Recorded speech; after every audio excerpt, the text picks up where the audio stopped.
Hello, everybody. Ryan Haley here. Welcome back to the Running Real Estate Podcast. Today, we are in for a treat. I am super excited to introduce our audience, many of which have an interest in the greater Ocean City area. And, they started their dream of ownership in Ocean City based on travels to the beach. And in general, most of you absolutely love Ocean City. Well, like I said, you are in for a treat today. The gentleman who is probably number one most responsible here for chronicling the history of Ocean City over the last couple decades here, who's put it into 3 books, is with us. Today, I'm excited to introduce you all to Bunk Man. It's good to be here. Bunk, it's an absolute pleasure to have you here. We've spent, probably a half hour, 40 minutes talking before we even got online here about some of your great stories from your 3 books here. But thanks for joining us. Many of you know Vanishing Ocean City. That was the first one that came out, followed by Ghosts in the Sand. Is that correct? Ghosts in the Surf. Ghosts in the Surf. I have to start that one over. That title confuses a lot of people. A lot of people think it's ghost stories and all that. It's not, but I get asked all the time, is that about ghost stories? And no, it's just a title I liked. I like it. The ghosts are the memories of the people that have passed on, and the ghost of old Ocean City. Right. So, and then the thing that's really timely here is you just came out with a 3rd book. Is that correct? Yeah, less than a week ago. Okay. It's just getting on the stands right now. So we got one of the newest, freshest copies right here. Absolutely. You have one of the very, very first ones sold. And the name of that book is? Ocean City Chronicles. Okay. Starts in 1868 and goes up to November of last year. Okay. So it's most recent. Touches on all the major events and a whole lot of events that weren't major at all but are important in the history of Ocean City. Right. And some are just things that I enjoyed looking back on my long life in Ocean City. So, yeah, no, very good. One of the things I wanted to ask you, Bunk, is you're from the shore, correct? Yeah, I grew up in Salisbury. Okay. Probably for the time I was about 8 years old, we went to Ocean City every summer for 2 weeks. Okay. And we went over every Wednesday. My parents lived in Salisbury. My dad was a doctor, and he took Wednesdays off. And they used to joke, all the doctors took Wednesdays off, that if you got sick, you better not be on a Wednesday because there wasn't anybody around to take care of you. And he ended up, actually, the only reason I bring that up, he ended up moving to Ocean City in 1969 and went into practice with Dr. Frank Townsend, who has the 10th Street Medical Center. Right. Both of them have passed away now, Dr. Townsend and Dad have both gone on to, I guess, better fields in heaven, but they both were very prominent doctors in Ocean City for a number of years. Okay. Dr. Townsend's father was the very first doctor in Ocean City from 1900, and he died in 1945, and then Dr. Townsend Jr. came and took over the practice. So the Townsend name is very important in Ocean City history. Right. Always at 10th Street? Were they always in and around that location? Well, Dr. Townsend, no, he started out down on, I think, Somerset Street. Okay. But when Dad came in with him, Dad had been a surgeon in Salisbury, and he had a heart attack and gave up his surgical practice because of the stress and just, Dad was always afraid that if he had another heart attack, it might be while he was operating on somebody. And he just felt like it was time for him to get out of surgery, and he went into general practice.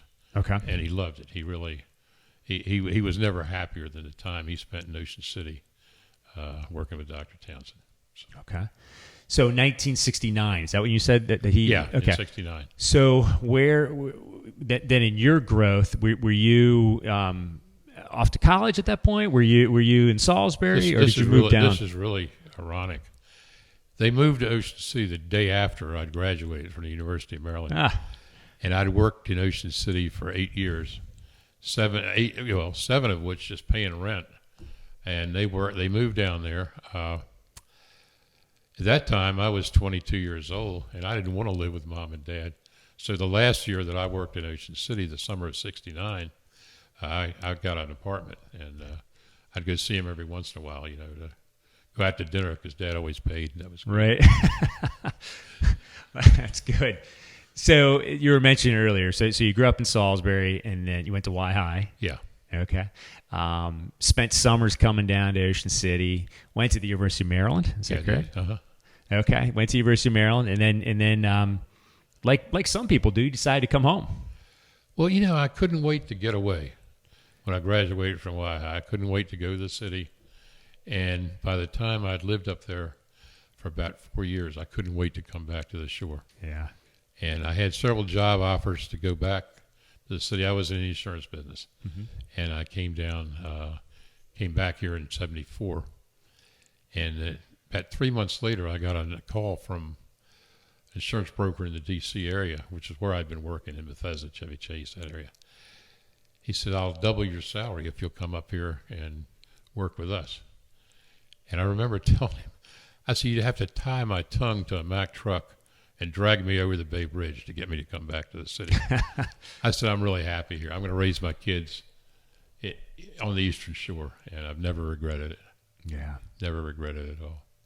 So you obviously were wanted, highly sought to go across the bridge and get into insurance, but then you obviously were on the shore here and you had your own insurance company, still do, correct? Yeah. Mm-hmm. Okay. And then did you raise your family in Salisbury, or were you down this way? No, all the kids grew up in Salisbury. Okay. So what was it that, I obviously very well connected with your parents being in Ocean City and the dreams and memories that you have from coming to the beach for 2 weeks as a kid. And what was it that got you to the point where you wanted to kind of put the history on paper? Well, I'd worked all through high school and college. Every summer I'd worked in Ocean City. I'd run a beach stand for 4 years. I'd worked 1 year as a busboy at the English Chicken House, Mm-hmm. which no longer exists, but they used to have the best fried chicken in the world. It was great. And then I worked for the Embers for 3 years as a waiter. And I had all these memories of the old hotels, the boardwalk back in the 60s. We used to have beach parties up where all the high-rise condos are now. 94th Street was a big place to go for beach parties in 1967, 68, 69. And there was nothing up there but sand dunes and seagulls. And the town has just changed so much since that town. And I still have all these great memories. I just loved it. And they started tearing down a lot of the old hotels. Mm-hmm. And a lot of them were fire traps. I mean, they needed to be torn down.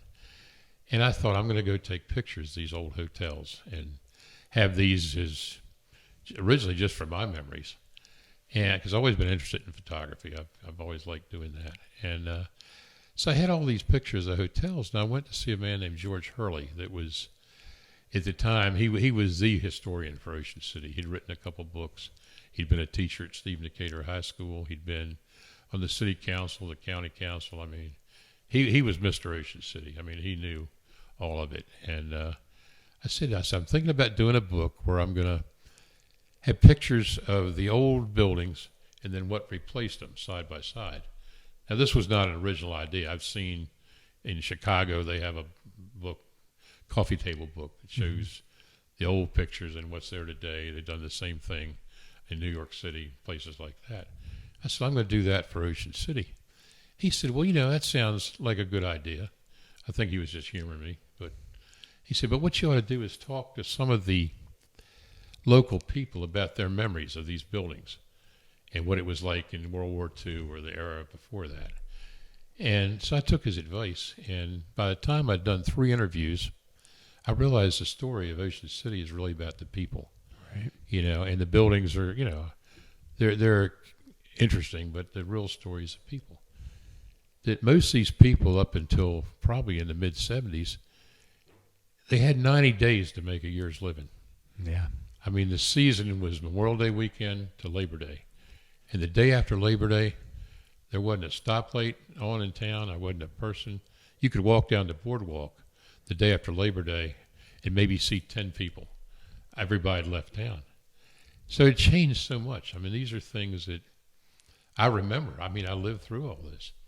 I remember the old Plimhimmon Hotel that burned down in 62. I remember a lot of these places. Just, I think there's only 3 or 4 of the old boardwalk hotels still there. Right. And they're getting ready to tear the beach plaza down soon for Margaritaville, and there'll be another one going. And I just decided I wanted to do this, and so I did about 170 interviews for the first book for Vanishing Ocean City, and a lot of those people were in their 80s, early 90s. They're no longer here, so whatever memories that they shared with me, if I hadn't written them down, a lot of them would have been lost forever. Right. And so these books are really, they have some great pictures in them, a lot of pictures in them. But what makes them important are the memories of the people that talked to me, shared their memories, shared their some of the things, bad things that happened, some of the good things that happened. A lot about the storms, the fires, just the changes that have been made over the many years in Ocean City. Yeah, yeah. And I'm old enough now. I remember seeing a lot. I was telling somebody the other day, I said, man, I'm writing about stuff that I lived through. This is scary stuff. We're talking about history. And I mean, if you go back, you got to go back beyond about 1954 before I can't say, yeah, I remember that, or I saw that, or, I mean, I might have been 8 years old, but I still remember the casinos, the arcades, pinball machines, just being able to get a slice of pizza for 25 cents, 10 cents for a Coke. Yeah, right on 9th Street. I mean, it was... Yeah. So, but I have good memories. I do. Yeah, I mean, it's being there since 1954. The memory since 1954. I mean, that period of time, from then to the present. That's almost 70 years. Yeah. It goes by fast. It goes by very fast. But what fascinates me is the growth that has happened in that time. Oh, it's been tremendous. It's unbelievable. Well, you as a realtor, you see it still today. I mean, right. You see it. It continues. Yep. I mean, every year you'll be riding up the beach and go, there's an empty lot. What used to be there?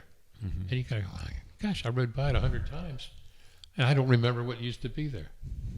And you've seen you've seen firsthand every day. I mean, the changes going on. Yep. And I don't think you've been around as long as I have. No, so. no.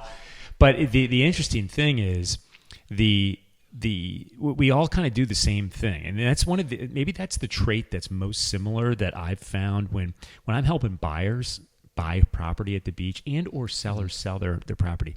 They all, when we start talking about Ocean City, the memories come out. Yeah. I remember when that used to be so and so, and before that it was this, and I worked at Phillips Crab House this year, and so did I, and I was there then, and it's like, for me, that might be one of the ways that I build rapport. I try to build rapport with people early on, is this common link of love of Ocean City. So it's pretty fascinating. Well, you have probably 3 million people a year that come to Ocean City. Most of them on vacation, some to work here. And there are a lot of memories being made. I mean, today, I was talking to somebody today, and I said, Bunk, what are some of your memories when you were in high school? Mm-hmm. I said, well, the thing I remember the most was the old Pier Ballroom. Used to be down on Wacomico Street on the upper floor of the Pier building there. And that was a big hangout for all the under 21 kids. And they would open sometime in April for weekends. And all the kids from Salisbury would ride over there. It was a record hop. It was like a sock hop kind of thing. Right. And no liquor served or anything. Every once in a while they'd get not a big name. I mean, they weren't getting Elvis or the Beatles or anybody, but you get Little Eva or Link Ray. And Link Ray, I loved Link Ray. He was I don't know if I could say this. He was like a badass guitar player, dressed all in black. He just played this instrumental stuff. It was loud. I mean, it was just, and he'd come on stage and everybody just go crazy. And I mean, these are memories, but you have to be almost 70 years old to remember Link Ray in Ocean City. So, but these are things, I mean, I get excited talking about it today. Right. And I miss that, I miss that. Well, you've done a good job of putting it on paper for the next generation to be able to continue to turn back to and look at and really realize where our foundation and our roots lie. I can only imagine the amount of work and time that it's taken to put this together. But you had mentioned with the first book that I said to you, I think it's been on our coffee table for 10 years. And you said, so the first book came out in what year? 2014. Okay. Came out in 2014. When did you start putting it together? I really started working on it probably around 2007, 2008. Okay. But I was only working on weekends or in the evenings because I still had my business to run. I was still working 5 days a week in the insurance business. Yep. When the second book came around, I'd semi-retired, and I had whatever time I wanted to work on it. So the second book took probably 3 years to put together. And the last one, COVID kind of got in the way on the last one. The second one had just come out 3 months before everything shut down for COVID. Okay. And I was thinking, like, I love doing this stuff so much, meeting the people and all this. So I couldn't do that. I mean, nothing was open. You couldn't, just go see people just because of the thing. So I started working on it at home, just putting together some of the articles that I had published in the newspaper. The new book, the Ocean City Chronicles, is based around the 400 or so articles I've done in the local paper, the Dispatch. Right. And they put one in every Friday. Mm-hmm. It's called Vanishing Ocean City with Bunk Man. And there's a picture, and there's a short article, probably 3 small paragraphs or so. It's about a quarter page in the newspaper. And I started putting together the ones that I liked the most because somebody had said, you ought to put them in a book. People were cutting them out, saving them, saying, well, if you ever come out with a book, get them all in there.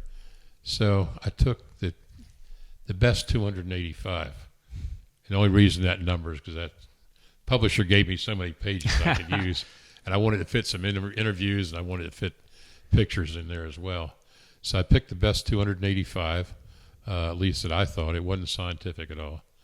And that's what's in the book. And it goes from 1868 to last year. And all the major events, as I said earlier, that have occurred, and a lot of just small events that average person wouldn't even remember. So the Pier Ballroom is in there. Right. The first lifeguard ball and all that's in there. Boardwalk Elvis, some of the characters and some of the people that built Ocean City, that Thelma Connor and Harry Kelly and Bob Craig, who was captain of the Beach Patrol for, I think, 40 years or something like that. That's amazing. There are articles about them in there. And it's just been, you said work. It's not work. This has been fun. Mm-hmm. This has been fun. Yeah. Being a busboy at the English Chicken House, that was work. So is that the corner? What street was that? Is that Pappy's Taco Shack now? Yeah, that's where it is, right across the patty corner from the firehouse. Right. And, that was a great job, though. I mean, it was, I ate more fried chicken for a couple of years after that. I didn't even want to see fried chicken, But you got a free meal. If you work the morning shift, you got a free breakfast and a free lunch. And the night shift was a free lunch and a free dinner. Right. And food was not as expensive back in the 60s as it is now, but you weren't earning as much money either. So the fact you got a free meal, 2 free meals a day, I mean, that meant a lot to a kid that was in college or, trying to just pay enough to stay in Ocean City all summer. Employee retention, right? Well, the benefits, the perks. You say that. One of the perks was if you stayed until Labor Day, because they always had a problem. Everybody would want to quit the week before Labor Day. Right. Spend a week at the beach just, having fun. They'd give you $5 for each week you worked if you worked through Labor Day night. And I think of the 20-some guys that worked in there as busboys, only 3 of us stayed there long enough to get our bonus. And that's what I took back to College Park. That was beer money. That was what was beer left money over. For a semester. Yeah. Yeah.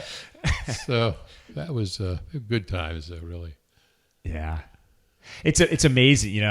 Obviously we have all the memories. We've got the big events, but I mean, myself coming from out of the area in similar to you, but from much further away, I've got these memories of coming to Ocean City, and it just meant so much to myself and my family for the short amount of time that we were in town that by the time I was 18, I had no interest in going anyplace else but Ocean City. I was running away to Ocean City. And the people that I met early on, I was just fascinated with how they built businesses over time and the resiliency of some of these businesses to last as long as they have. Some have been around a long time. Yeah. Trimpers, Dollies have been there over 100 years. That's amazing. And some of the places I worked at have been there almost, well, not that long, but I mean, Edwards 5 and 10 just closed several years ago. Mm-hmm. And that was the only store in town for a long time in the 30s and 40s and 50s. The only one that stayed open year round. Really? And today, I mean, Ocean City it's no longer just a seasonal town. But even in the 50s and 60s, I mean, day after Labor Day, you might as well, if you had to go shopping, you went to Berlin or Salisbury. Yeah.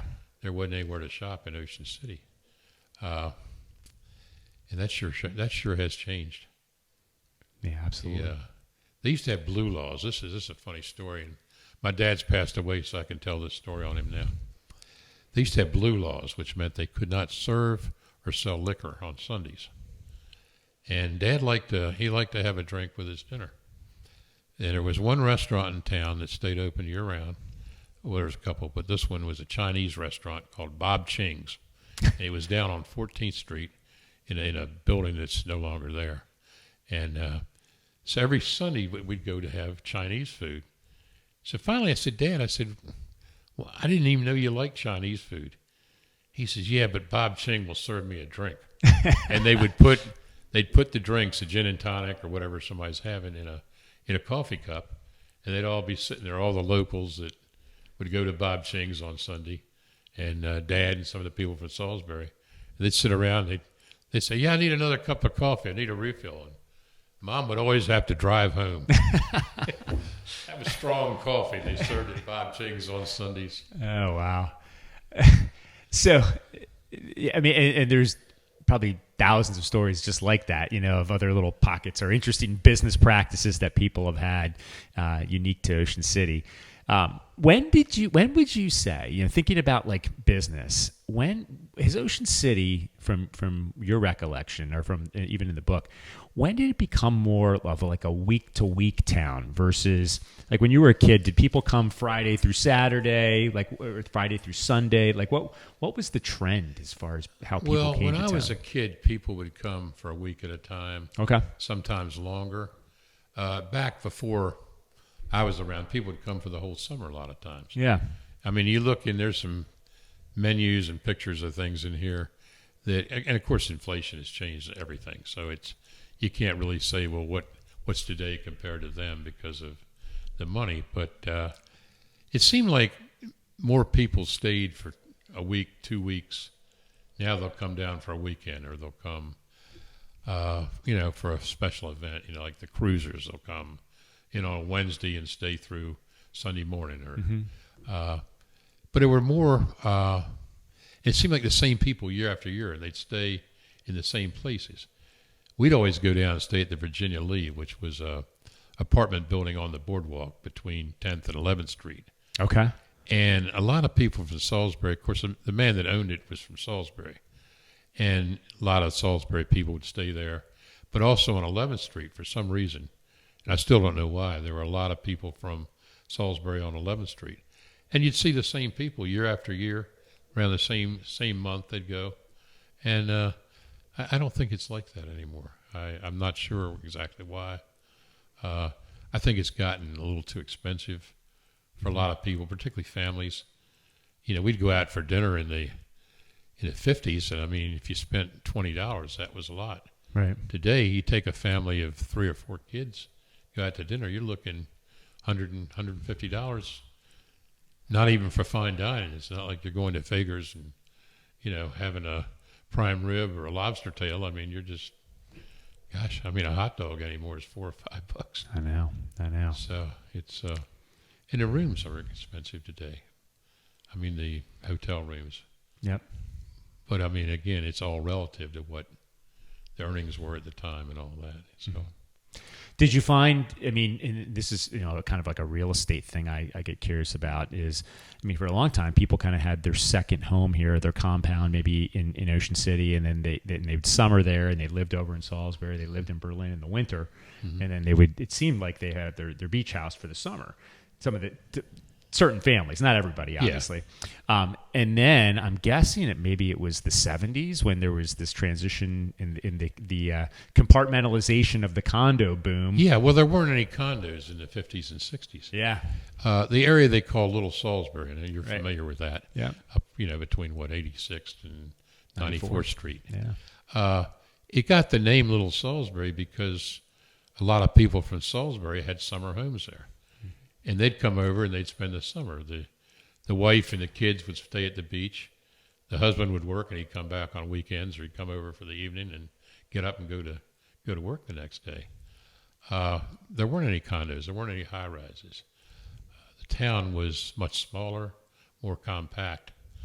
At the time of the 62 storm, and there's a lot of information in the first two books, in Ghost in the Surf and Vanishing Ocean City, on the 62 storm.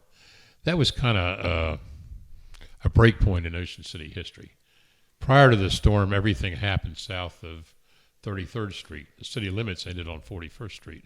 Okay. But everything really, all the hotels, all the motels, most of the restaurants were all downtown.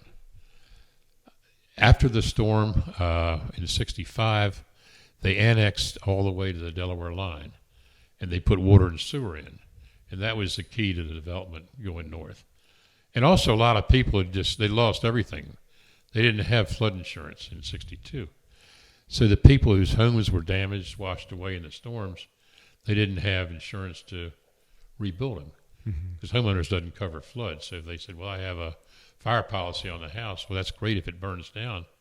But if it gets washed away, they had nothing. They had no way to replace it. Right. So they sold the land. The land was still there. They sold the land cheaply to developers who said, wow, once we get that sewer line in, that water line in, we might have something here. And then they built the Route 90 bridge in the 70s, early 70s. Okay. And everything took off. It was all, you couldn't go south.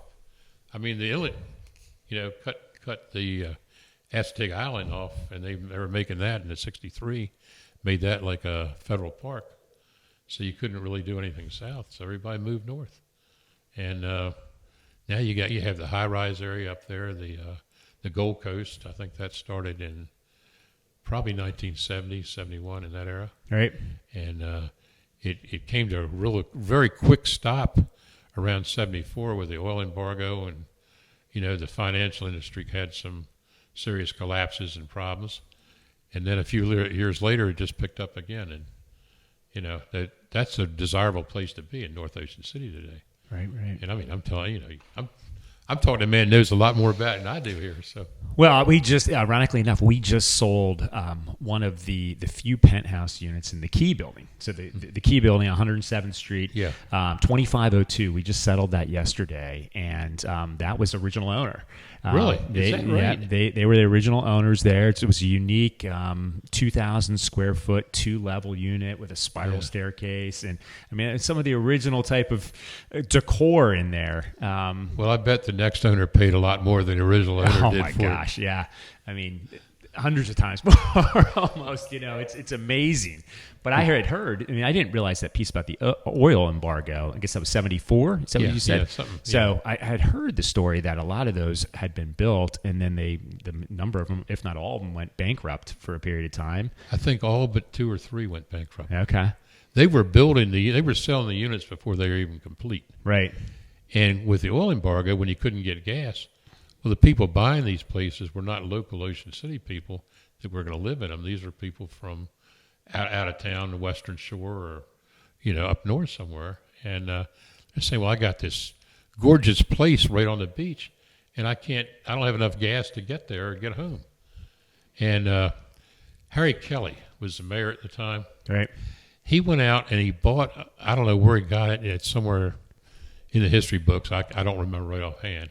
He bought a huge supply of gasoline, and he put ads in the Baltimore Sun, the Washington Post, I think the Wilmington papers, said, if you can get here, we'll give you enough gas to get home. And it saved Ocean City that summer. The slogan of the summer, huh? Yeah. He said, if you can get here, we'll give you enough gas to get home. He guaranteed it. And they did. Is one of he's famous for a lot of things, but that was one of the most positive things he did for Ocean City. Right. And when was he in office? What years? Harry Kelly was in office all through the 70s.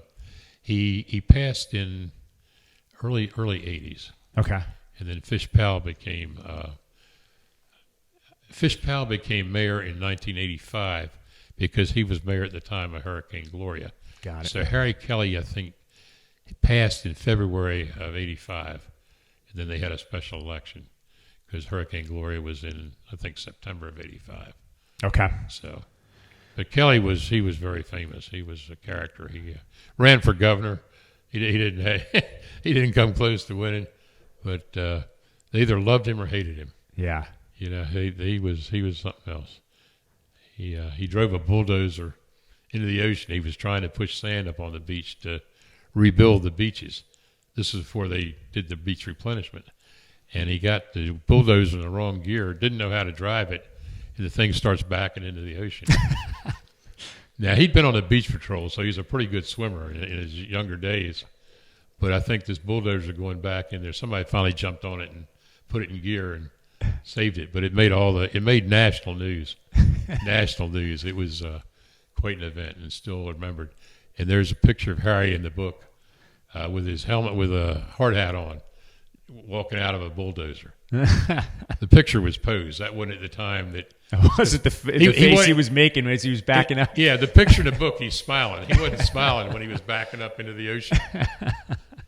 That's amazing. So Harry Kelly, and then Fish Pal, and then after that, was that Matthias? Yeah, Jim Matthias. And then Meehan. And then Meehan. Okay. I think at this time that Rick Meehan is the longest-serving mayor in Ocean City history. Okay. At one time, it was Daniel Trimper Jr., who was part of the famous Trimper family. Right. He was mayor during World War II and up through the 50s. But I think Rick has passed him now. He has more years in office than anybody. Right. It's amazing. I think we've had some great leadership in Ocean City. I mean, I obviously come here, but I remember Jim Matthias and being a great cheerleader for the town of Ocean City. Yeah. Jim Matthias, he's an amazing guy. He can ride down. He used to ride in a fireman's parade every year, and he'd be riding down Baltimore Avenue, sitting on top of a fire truck. Right. And here's all these people sitting there watching the parade, and a bunch of guys, in their 50s, baseball hats on, sunglasses, beer gut. We all look the same, and Matthias could pick out everybody and go, "Hey, Bunk, have sherry," or "Hey, Joe, this, that, or the other. Orioles going to win tonight." He was amazing how he could just spot people and talk to them. Right. And he always say it's a beautiful day in Ocean City. It could be raining, cats and dogs. It's a beautiful day in Ocean City. Jim Matthias. And I guess that was under when Mayor Matthias was there. That was when we got the All-American City tag. I think that was one of the things I remember from that. His wife was very instrumental in doing that. Kathy, right? Yeah, she was very instrumental in doing that. And Jim was a great mayor. He really was. But I just had fond memories. I'd take Mike and Matt to the Fireman's Parade every year. Okay. Red hadn't been born yet, and he could pick us out of the crowd. And my kids were impressed. Wow, you know the mayor? I said, son, in this town, everybody knows the mayor. Yeah. Yeah. Everybody knows the mayor. So you're right. There's been some really great leadership. And I think that in my lifetime, I think that's been one of the keys to Ocean City's success, is they have people that have been mayors, city council people that are doing what's best for the town and not for their own personal interest. Right. And I know there are people that would disagree with that, but in my opinion, that the gentleman I've known, Hugh Cropper, he was one we should always be remembered in the 60s. That he saw that the town was rebuilt after the 62 storm. And he was a man that also saw that the sewer and water line went to the Delaware line. That's the amazing. Annexation. He's never gotten the credit he deserves. He's in the book. It's all about it. He's in there. I did not know Harry Kelly personally, but I knew Jim Mathias. I know Rick Meehan. I knew Mayor Cropper. They're all good people, really good people, and that's part of the reason Ocean City is where it is today. Absolutely. So, putting this all together, I think of so many events. I think of so many things just in the short time I've been here that still stick with me today. But what do you believe some of the defining moments in the town's history that you obviously have talked about in your books here, that maybe have changed the course of history and how things have gone? I mean, you mentioned a few already. I can think of probably 4 things that just stand out to me right away. The storm of 33, the hurricane of 33 that created the inlet, separated Assateague Island from Ocean City. The opening of the Bay Bridge, the Chesapeake Bay Bridge, in 1952. The weekend that the bridge opened, the town population doubled, the tourist population of the town, the summer visitors. And the third would be the storm of 62, which led to the annexation to the Delaware line. And the fourth would be beach replenishment in the late 80s, early 90s. That a lot of people don't realize that the beach in Ocean City was very fragile, and in some areas on high tide there was no beach at all. 15th Street in front of Harrison Hall. On high tide there was no beach at all. Areas further up the beach in 27th Street, 28th Street. If they hadn't done the beach replenishment at the time that they did it, the town would have been in real trouble. And none of the surfers like the beach replenishment program. It ruined the sandbars and it ruined surfing, and but the general population, they don't realize how fortunate they are that the beach replenishment program was successful. Because we in Ocean City, we have one of the nicest beaches on the entire East Coast. I've never been on the West Coast side, at least on the beaches. I've been to Oregon and Washington, but I don't think anybody goes on the beach in Washington and Oregon. It's too damn cold. But we have one of the prettiest beaches on the whole East Coast. And if that program hadn't been successful, Ocean City would not be what it is today. So, very important thing. Right. So that beach replenishment program, that's in my era. I mean, I remember being a kid coming to Ocean City and in and around that time of Gloria, and then after that's when we saw, I guess, the wall, the retention wall at the south end of town, and then the dune program was put in place as we went further north. Yeah, when I say the beach replenishment, I'm talking about the whole program. Right. I'm talking about the dune line. Rebuilding the dune line. That saved millions of dollars. I mean, anybody that has an oceanfront place in Ocean City should be grateful for the dune line. Right. The boardwalk has never been destroyed by storm since Hurricane Gloria. That's the last storm that tore up the boardwalk. What do they call it there? The wall that's built along there. There's a special name for it. It runs from 4th Street to 27th Street. And that saved all those motels along that area from further damage.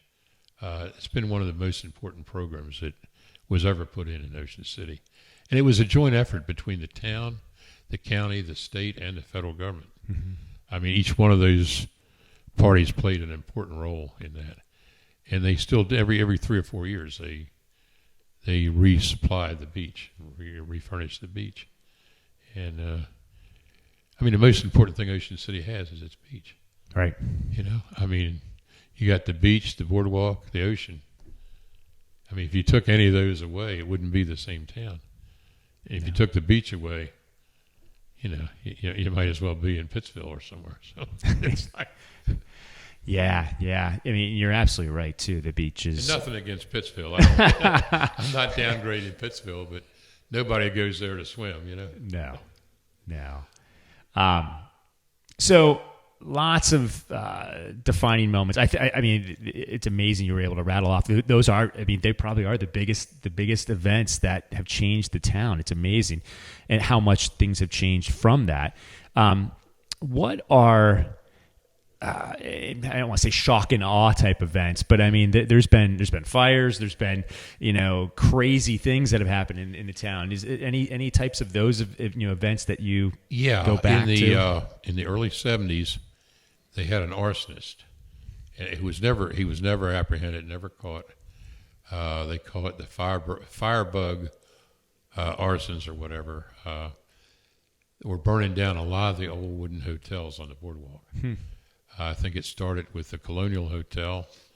It might have been the Rideau, the Colonial, the Hamilton burn. The Hamilton was not part of the firebug arsons that we're aware of, but it was an arson case, but it was several years earlier than the rest.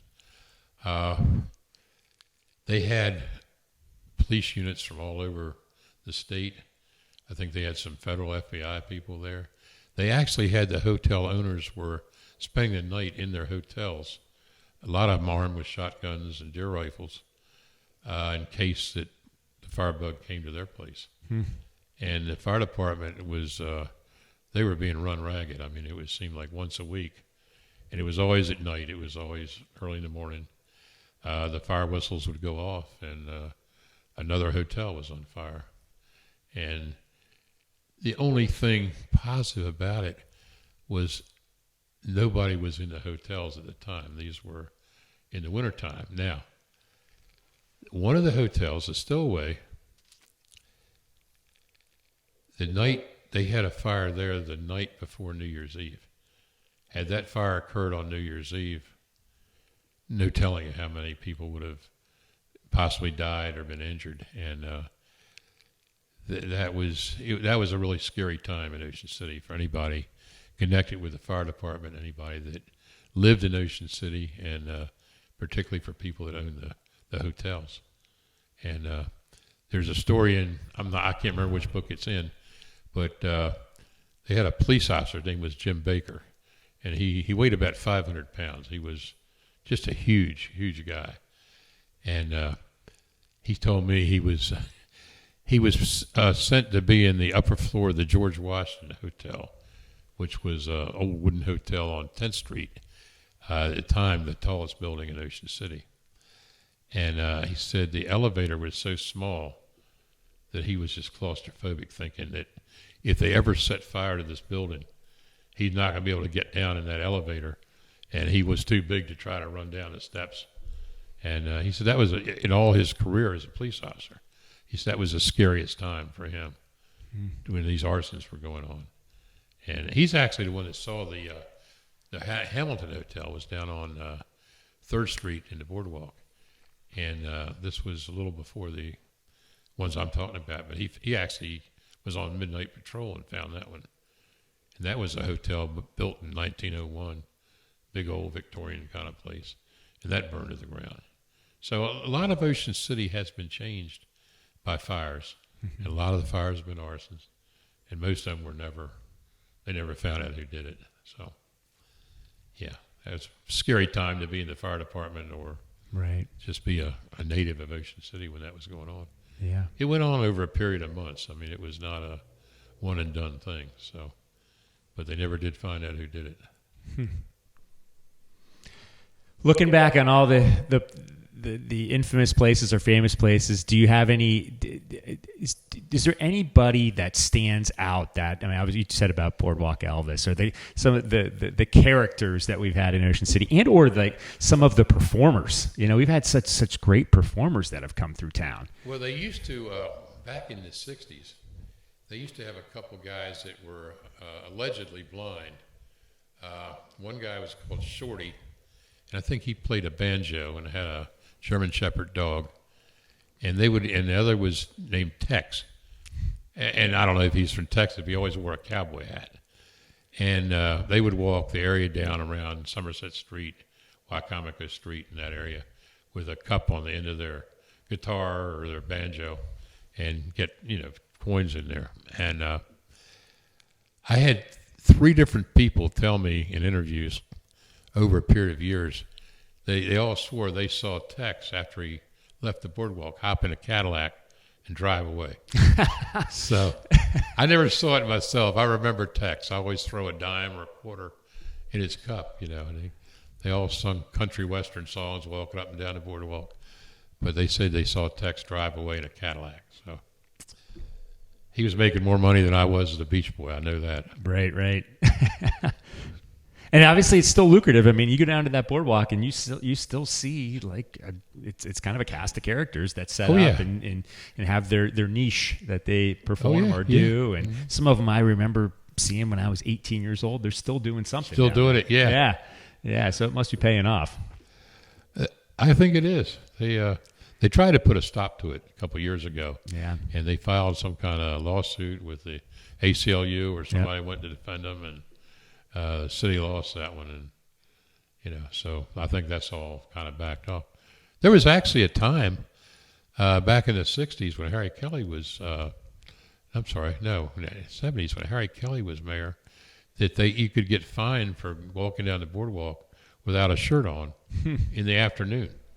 So if you left the boardwalk, you had to put a shirt on across the boardwalk to get to your car, and that didn't go too far either, but I mean, it was on the books for a while. All right. So it's a great town. I mean, everybody has memories of Ocean City, most of them good memories.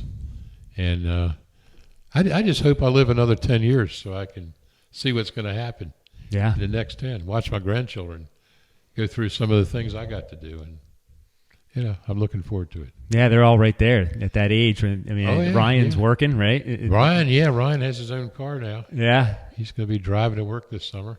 Yeah. And Mike and Michelle are glad they don't have to drive him over there now. That was, I said, of course, Gavin won't be far behind. Yeah. So. Yeah. Yeah, I should say this. I mean, part of the reason that we're so lucky to have Bunk here today is that my neighbor is your son. Yeah. And we've known Mike and Michelle and their kids, Ryan and Gavin, for years. And, I've always talked to Mike about possibly getting together with you and being able to interview you. I mean, you're probably the king of interviewing. So you've interviewed all these people. And so now I'm trying to turn the table a little bit. Well, you've done a good job, really. Well, as you made me it's remember stuff I hadn't thought about in a while. well, that's good. But I think this has been fantastic. Obviously, the timing is great with the new book coming out here. I truly enjoy getting in the Dispatch every Friday and seeing the story that's been picked. Mm-hmm. If our audience wants to pick up one of these books, what's the best place to go? Can they go online? Do they have to visit a local store? I have a website. It's easy to remember. It's Vanishing OC, all one word, vanishingoc.com. And on the website, there's a list of all the places where the book is sold in several places in Worcester County. Probably half of them in Ocean City, the other in Berlin, Snow Hill. There's a few in the Salisbury, Fruitland area, or they can just order it from the website if they're out of town and not able to get into these places where it's being sold. Mm-hmm. And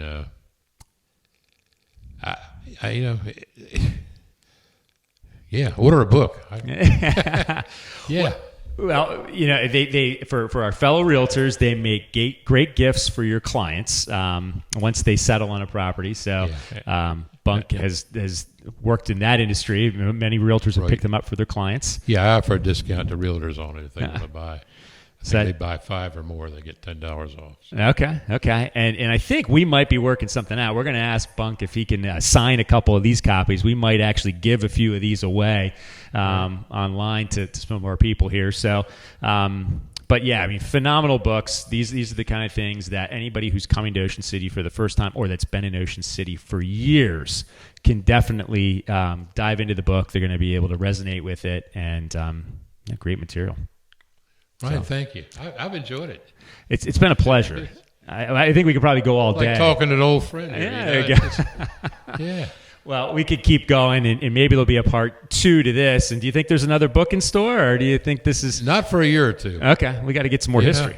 We gotta. Yeah, I gotta wait for a few more things to happen. I think everything is pretty much covered. If it's not in one of these 3 books, then It didn't happen. it just didn't happen. Right? It might have happened, but we're covering it up. Right. We don't know. We don't want to know about That's the other scary thing. I know where a lot of bodies are buried. it. So, Yeah. if I end up dead somewhere, then Yeah. That's part of the history. yeah, I won't publish everything. I mean, I've had some things that I just tell them I can't put that in the book.